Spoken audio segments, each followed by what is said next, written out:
समसामयिक विषयमा केन्द्रित भएर जीके ज्ञान युट्युब च्यानलबाट हामीले समसामयिक विषयका महत्त्वपूर्ण केही प्रश्नहरू यहाँ राखेका छौँ। यस्तै गरेर हामी समसामयिक विषयमा केन्द्रित भएर अझै थप प्रश्नहरू र तिनका समाधानसहित राख्दै जानेछौँ। यो युट्युब च्यानल तपाईलाई मनपर्छ भनेपछि लाइक, कमेन्ट अनि सेयर, सब्सक्राइब गरिदिनु होला। तपाईलाई केही सुझाव, प्रतिक्रिया र सल्लाह छन् भनेपछि कमेन्ट बक्समा दिनुहोला। धन्यवाद। आज हामी सुरु गरौँ प्रश्नहरू।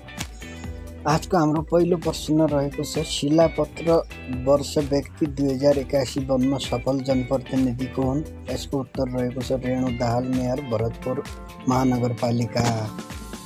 त्यस्तै गरेर अर्को प्रश्न रहेको छ हाम्रो प्रश्न नम्बर 2, वसुन्धरा मान प्रज्ञा प्रतिष्ठानले 2082 सालको प्रतिष्ठित वसुन्धरा श्री पुरस्कार कसलाई प्रदान गरिने निर्णय गर्यो? यसको उत्तर रहेको छ कवि तुलसी दिवस। त्यस्तै गरेर अर्को प्रश्न रहेको छ, तेस्रो नेपाल सुपर लिग NSL 2025 को उपाधि कसले जितेको थियो? यसको उत्तर रहेको छ ललितपुर सिटी FC। अनि त्यस्तै गरेर उपविजेता पोखरा थन्डर्स। त्यस्तै गरेर हाम्रो अर्को प्रश्न रहेको छ, यो हाम्रो हरेक इक्जामको लागि अत्यन्तै महत्त्वपूर्ण छ। सन् 2025 मा विश्वकै ठुलो धार्मिक मेला प्रयागराज महाकुम्भ मेला कुन नदीको सङ्गममा आयोजना भएको थियो? यसको उत्तर रहेको छ हाम्रो गङ्गा, जमुना र सरस्वती नदीको किनारमा हाम्रो सबैभन्दा ठुलो धार्मिक मेला महाकुम्भ मेला सम्पन्न भएको थियो। यहाँहरूका लागि अर्को प्रश्न, हाम्रो सो कुम्भ मेलामा जम्मा कतिजना तीर्थयात्रीले त्यहाँ दर्शन गरेका थिए? यसको उत्तर चाहिँ तपाईँ आफै खोज्ने प्रयास गर्नुहोला। त्यस्तै गरेर हाम्रो अर्को प्रश्न रहेको छ, विश्व बैंकद्वारा सन् 2025 अप्रिलमा प्रकाशित प्रतिवेदन अनुसार सन् 2025 मा दक्षिण एसियाको आर्थिक वृद्धि दर कति हुने अनुमान गरेको छ? यसको उत्तर रहेको छ हाम्रो 5.8%। त्यस्तै गरेर हाम्रो अर्को प्रश्न रहेको छ, प्रधानमन्त्री KP शर्मा ओली थाइल्यान्डको औपचारिक भ्रमण तथा बहुक्षेत्रीय प्राविधिक तथा आर्थिक सहयोगका लागि बङ्गालको खाडीको प्रयास बिमस्टेकको 6औं शिखर सम्मेलनमा सहभागी हुन कहिले थाइल्यान्ड प्रस्थान गर्नुभएको हो? यसको उत्तर रहेको छ हाम्रो 20 सम्वत 2081 चैत 19 गते। अनि त्यस्तै गरेर हाम्रो स्वदेश फिर्ता चाहिँ चैत 23 गते हुनुभएको हो। यो पनि एकदमै महत्त्वपूर्ण प्रश्न रहेको छ। त्यस्तै गरेर हाम्रो अर्को महत्त्वपूर्ण प्रश्न रहेको छ, हाम्रो बहुक्षेत्रीय प्राविधिक तथा आर्थिक सहयोगका लागि बङ्गालको खाडीको प्रयास बिमस्टेकको 6औं शिखर सम्मेलन कहिले र कहाँ सम्पन्न भएको थियो? यसको उत्तर रहेको छ सन् 2025 अप्रिल 4 बैङ्कक थाइल्यान्डमा हाम्रो सम्पन्न भएको थियो। त्यस्तै गरेर हाम्रो अर्को प्रश्न रहेको छ, नागरिक दैनिक प्रकाशन संस्था नेपाल रिपब्लिक मिडियाले यस वर्षको नागरिक नायक 2082 को उपाधि कसलाई सम्मानित गर्यो? यसको उत्तर रहेको छ नन्दादेवी कुँवर, संरक्षणकर्मी, घनश्याम पाठक, प्राध्यापक र पूजा महतो, क्रिकेटर्स।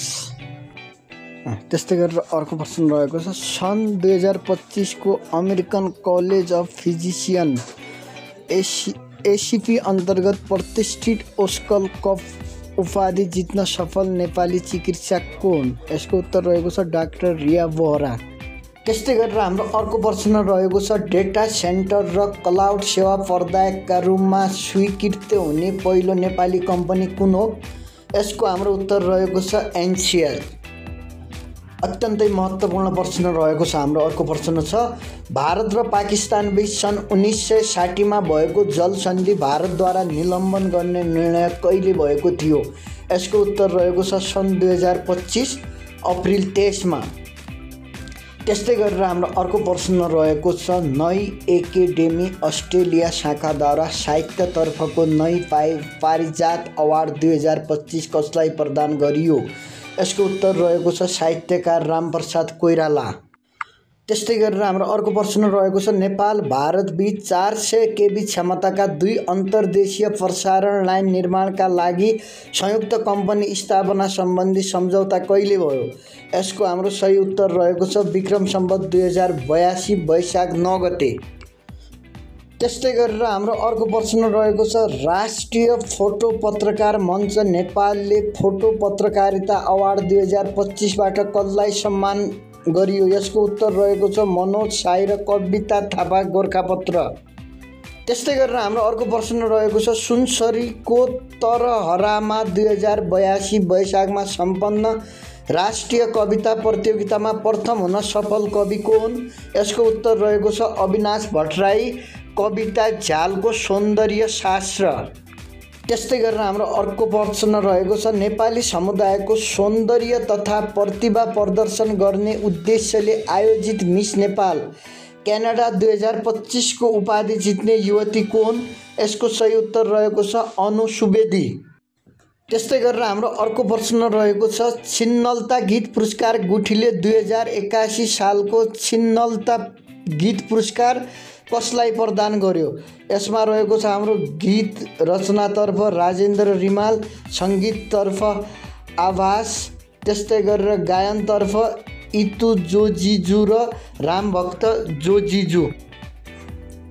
त्यस्तै गरेर हाम्रो अर्को प्रश्न रहेको छ, पूर्व प्रहरी महानिरीक्षक दुर्लभ कुमार थापाको निधन कहिले भयो? यसको सही उत्तर रहेको छ हाम्रो 20 सम्वत 2082 वैशाख 10 गतेका दिन। त्यस्तै गरेर हाम्रो अर्को महत्त्वपूर्ण प्रश्न रहेको छ, सन् 1925 अप्रिलमा Asian Forum of Parliamentarian on Population and डेभलपमेन्टको युवा समिति सदस्यमा निर्वाचित हुन सफल व्यक्ति को हुन्? यसको उत्तर रहेको छ योगेश गोचन थकाली, प्रतिनिधि सभा सांसद।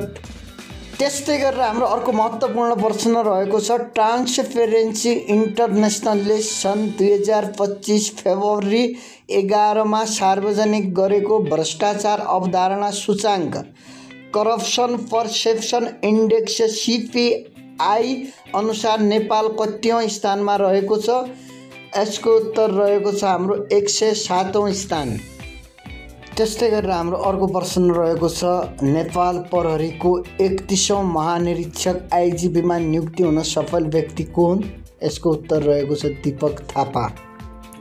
त्यस्तै गरेर हाम्रो अर्को प्रश्न रहेको छ, काठमाडौँ विश्वविद्यालय केयुको उपकुलपतिमा कसलाई नियुक्ति गरियो?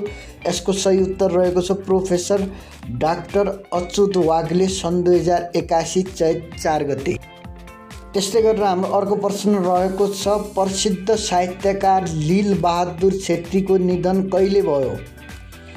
यसको उत्तर रहेको छ 20 सम्वत 2081 फागुन 29 गते। त्यस्तै गरेर हाम्रो अर्को प्रश्न रहेको छ, यस वर्ष 2081 को बद्री पहाडी समाज सेवा पुरस्कार कसलाई प्रदान गरियो? यसको उत्तर रहेको छ सामाजिक अभियन्ता पूर्व राजदूत पदम सुन्दास। त्यस्तै गरेर हाम्रो अर्को प्रश्न रहेको छ, 5 थरमा आयोजित राष्ट्रिय व्यापार कविता प्रतियोगिता 2081 प्रथम हुन सफल कवि को हुन्? यसको उत्तर रहेको छ हिक्मत रावल, अछाम जिल्लाका हिक्मत रावल। हाम्रो अर्को अत्यन्तै महत्त्वपूर्ण प्रश्न रहेको छ, नेपालको उच्च हिमाली भेगमा पाइने भोटे कुकुरलाई अन्तर्राष्ट्रिय मान्यता प्रदान गर्ने संस्था कुन हो? यसको सही उत्तर रहेको छ अन्तर्राष्ट्रिय केनेल क्लब। यसले सन् 2025 मार्चमा नेपालको उच्च हिमाली क्षेत्रमा पाइने भोटे कुकुरलाई अन्तर्राष्ट्रिय मान्यता प्रदान गरेको छ। आज हामीले यस जीके ज्ञान सागर युट्युब च्यानलमा हामीले समसामयिक विषय अन्तर्गतका 26वटा प्रश्नहरू समाधानसहित ल्यायौँ। यस्तै गरेर हामीले थप समसामयिक विषयमा रहेर प्रश्न र तिनका समाधानसहित उपस्थित हुने नै छौँ। यो च्यानल तपाईलाई मनपर्छ भनेपछि लाइक, कमेन्ट, सब्सक्राइब अनि सेयर गरिदिनु होला। धन्यवाद।